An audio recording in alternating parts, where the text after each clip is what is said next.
बिस्मिल्लाहिर्रहमानिर्रहीम। अस्सलाम वालेकुम काश्तकार भाइयों, आज बात करेंगे फसलों की दो किस्मों के मतलब।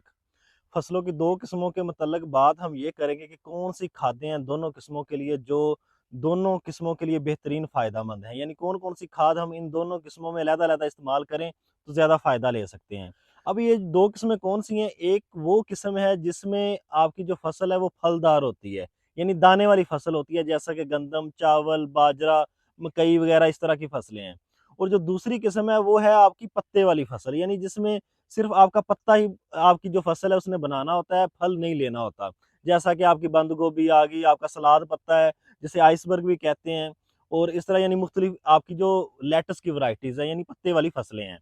तो ये आ गई पत्ते वाली फसलें। अब जो पत्ते वाली फसलें हैं, उसमें जो बेहतरीन खाद जो फौरी रिज़ल्ट देती है, ख़ास तौर पे जब आप सर्दियों के मौसम में जब ग्रोथ अच्छी नहीं मिल रही होती या आपका वेदर स्ट्रेस होता है, तो उसमें जो बेहतरीन खादें हैं वो है सल्फर और नाइट्रोजन। क्यों? क्योंकि जो क्लोरोफिल आपका जो पत्ते का सब्ज़ मादा है, वो आपका किससे बनना है? सल्फर से बनना है या नाइट्रोजन।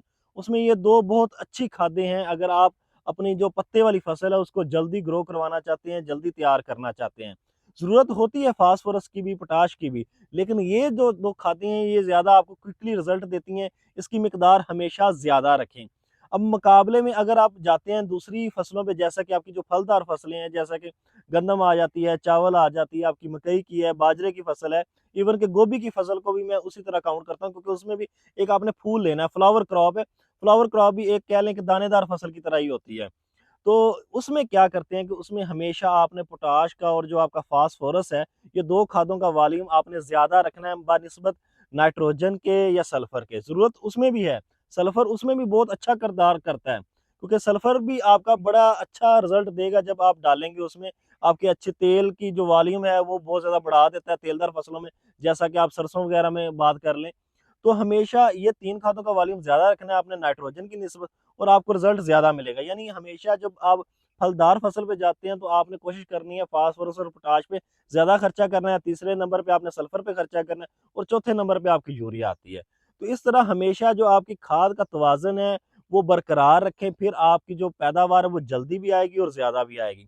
और ख़ास तौर पे अभी जो, क्योंकि नवंबर-दिसंबर का महीना चल रहा है, आपकी जो सब्जियाँ हैं वो काश्त की जा चुकी हैं, और ज़्यादातर जो सब्जियाँ हैं वो पत्ते वाली फसलें होती हैं। और पत्ते वाली फसलों में कोशिश करें कि सल्फर का ज़्यादा से ज़्यादा इस्तेमाल करें।